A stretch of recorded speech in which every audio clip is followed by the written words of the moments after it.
Hello বন্ধুরা, এই মোবাইলটা স্যামসাং গ্যালাক্সি নোট 8। এই ফোনটার প্রবলেম হচ্ছে পাওয়ার আইসির থেকে প্রবলেম হচ্ছে, মানে ফোনটা অন হচ্ছে না। আজকে সকালে ফোনটা আসলো, এটা কাপ ডিসপ্লের ফোন। ফোনটা আজকের সম্পূর্ণভাবে ঠিক করব। ঠিক আছে, আপনারা দেখতে থাকুন। সম্পূর্ণ ভিডিও আমাদের পরের ভিডিওতে পাবেন। এটা জাস্ট প্রথম একটা স্টেপ নেওয়া হচ্ছে, ফোনটার কী প্রবলেম আছে।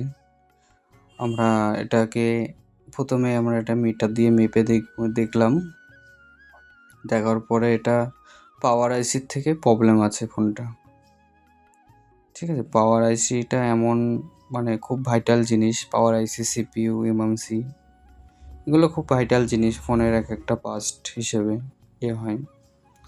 তো আমরা মিটার দিয়ে মেপে দেখলাম এটা আর কি আপনার পাওয়ার আইসির থেকেই প্রবলেম হচ্ছে, কোনো এমএমসি সিপিইউ থেকে নয়।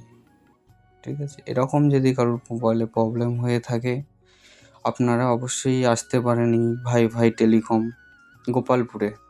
ঠিক আছে, খুব যত্ন সহকারে এটা ঠিক করা হয়, আপনারা করতে পারেন।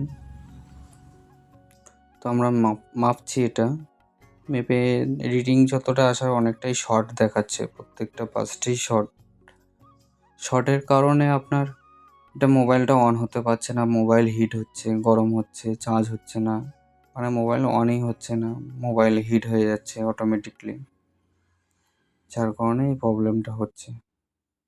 ঠিক আছে, এইরকম যদি চেষ্টা করলেও অন হবে না ওটা।